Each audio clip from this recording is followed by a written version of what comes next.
All right, so Anike, like everybody, has got some thoughts on Christian remixes, but this time, something new to mind. I'ma steal this. Makes it worse for us as believers, because then you slap God on top of it. Then go to a non-believer like, man, listen to my music. The non-believer gonna listen to you. For those of y'all who don't know, I'm Caleb Gordon, and I got the biggest Christian remixes of this decade. The thing is,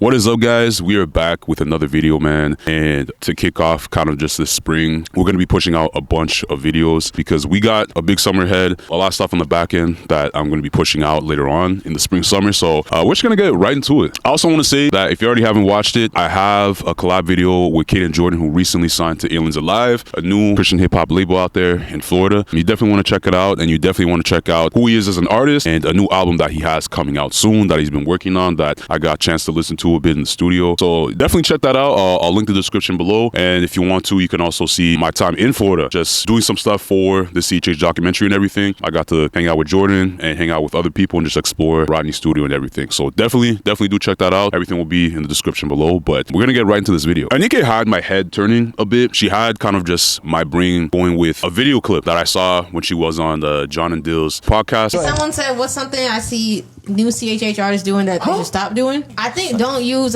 Christian remixes as a marketing strategy. Oh. And this is speaking from someone who's done a Christian remix, because sometimes I do it for fun because like songs be in my head and I'm trying to renew my mind. But I noticed once upon a time, after I went viral for one, I started to see people do it a lot as like a marketing strategy to grow their following and their platform. And it's like, I get it, you want to grow your brand if it's working, but I think it's not the most effective way. Like, I feel like you're putting yourself in a hole and you're priming fans to want just Christian versions of other things. Don't make it the whole rollout. You think it's cool here and there to just do it for socials. Yeah. Like, yo, let me do this verse real quick. Yeah, I think it's cool if it's natural. Yo, she give me all gym. I'm so glad that y'all are gonna receive that from Anike, because you didn't receive it from me when I said it. All right, John, sit down. Nobody wants to hear your talk. We're respectfully going to be Team Anike this video. So she really does have a point. I mean, how many times over are we going to beat a stick with a dead horse when it comes to this topic? And to me, this is something that's always been discussed. But what made me want to come back and revisit this subject was her talking about how Christian artists shouldn't use it as a marketing strategy. And I find that interesting for a variety of reasons. I mean, like, and I'll get into a bit of a story in a second, but we've kind of gotten to a point where Christian artists as a collective, as a community, whatever you want to define that community as, we've kind of abused the Christian remix method. And on a micro level, on an individual level, it's of benefit. It's to benefit to you from a spiritual perspective, to want to help people wean off of secular music or just anti-Christian music, right? And then from a marketing standpoint, it makes sense, right? People have been doing song covers for years. People have been remixing songs and just doing songs to certain iconic beats. It makes sense. People are more likely to listen. But at some point, remixing can't be the method. Or what I mean can't be the method, I mean like it just can't get to the point where it kind of defines you, you know what I mean? Because it's almost if you only consumed vitamin C, like oranges, if you only consumed one fruit and nothing else was in your diet, eventually like you're kind of going to be deficient in other vitamins and other things you need. So you have to eat things other than oranges. You have to eat pears, you have to eat cucumbers, vegetables, you know what I mean? Like you have to eat other things, and fruit is good, but eventually it can work against your own body if you're not managing your body well. And that's kind of how I see music. That's kind of how I see the archetype of a Christian artist. And stuff like this isn't only important to talk about because when one person does it and then everybody kind of emulates it, it kind of builds a culture of this. And not only do artists see this and emulate this, but the labels see this as well. I mean, like in the past, I've been in conversations with Christian artists that have gone to major labels or whatever, major, smaller, whatever it is. They've had conversations with labels, and labels have expressed to them how, hey, we love your creativity, we love who you are, but we want to market you as the Christian version of Kendrick Lamar or the Christian version of this or that. And that kind of, after a while, it's like, it can kind of be detrimental. It can kind of do something to what you're doing at some point in time. Yes, outreach with this is important. Yes, a tool like this is helpful, but after a while, it can kind of have hurt you in some form or shape. And so a story that I want to pair up with this to kind of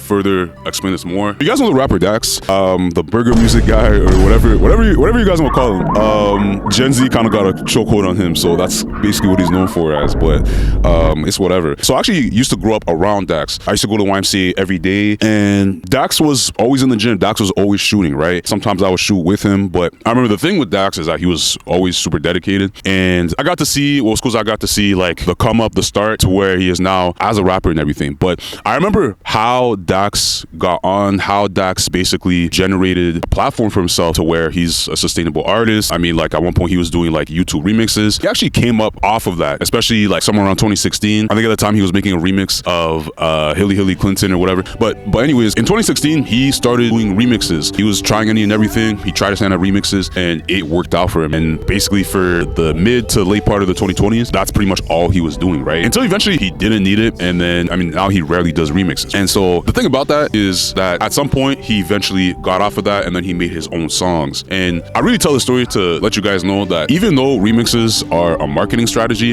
in my personal opinion, I agree with the Nikkei, Christian artists shouldn't holistically use them. Just because that type of stuff does work against maybe not you, but it might work against the archetype, the same artist that's in the same lane as you. It's gonna work against them. You might benefit from it, you might blow off of it, but eventually it's either gonna hurt you or the next person beside you. And so it's not to say that like artists can't use remixes. I think there's obviously an inherent value to it, but like she also said in the video, I mean, like if it comes natural, do it. We've kind of recently seen like Aaron Cole, he was just messing around, just like remixing a song by Usher. Look, hallelujah.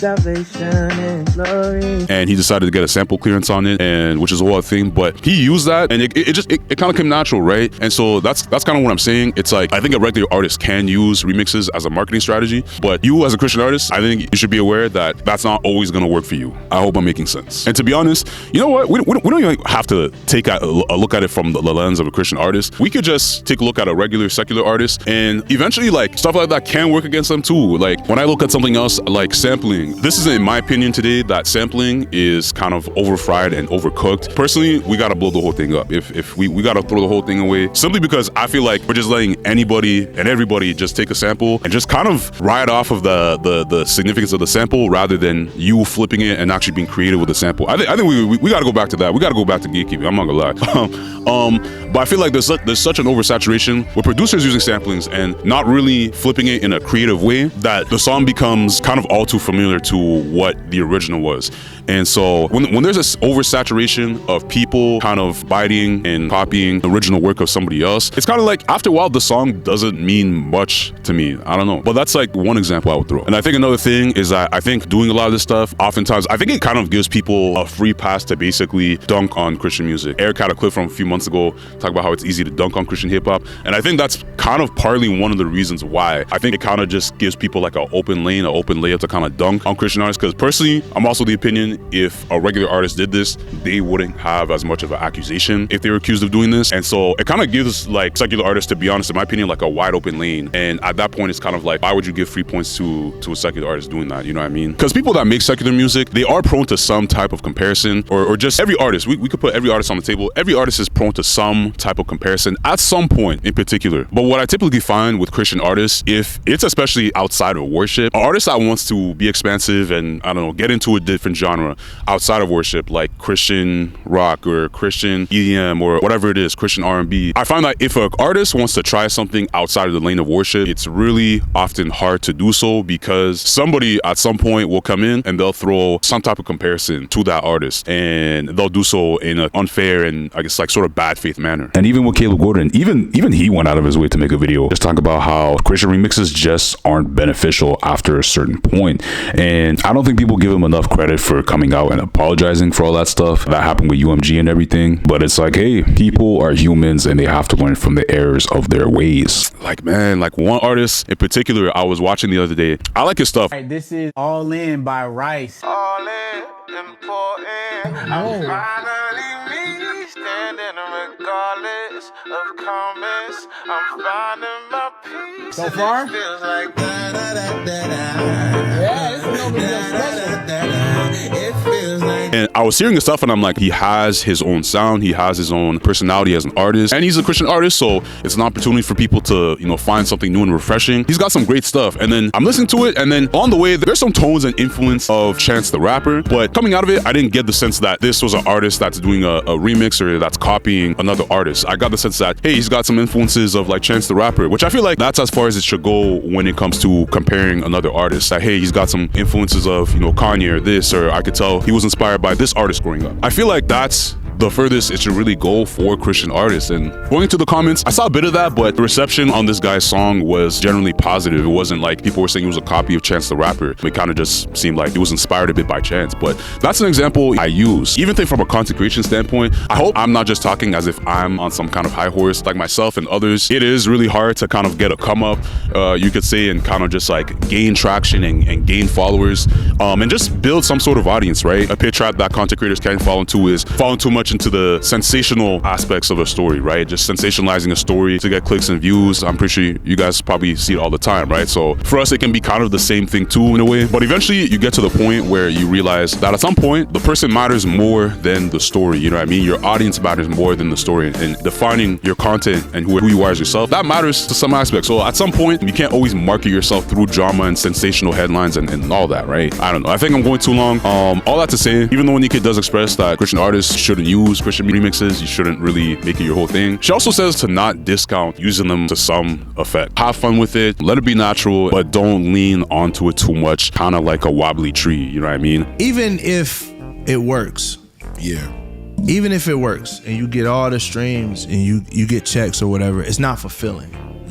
It won't be fulfilling because you'll always be the guy that made the knockoff thing, right? You know, so unless you just like, if you're not a real artist and you just more of it's a factory for you, then cool. For sure, you know, it is what it is. But if you want to be celebrated and loved for your art, then there's a level of originality that want to do that. But the reason why I'm saying this is you're better than that. You have the same creativity that God gave another person and made them come up with some amazing things. God gave it to you. So there's no reason for you to steal. Like, that's why in the scriptures, you know, it says that the main reason we shouldn't be stealing is just because it's enough for everybody. Like, if you need something, ask your neighbor. Yeah. Like, you know, you don't have to steal my sound. You don't have to watch my moves and try to reverse engineer them. Come holla at me, right? You don't gotta look at Kanye's style and steal it. It's one thing to be influenced and learn, but then I don't have to redo Bully and call it you about to go in. Like, Yeah, that's really it, man. That's the video, and yeah, I'll see you in the next one. Because you didn't receive it from me when I said it.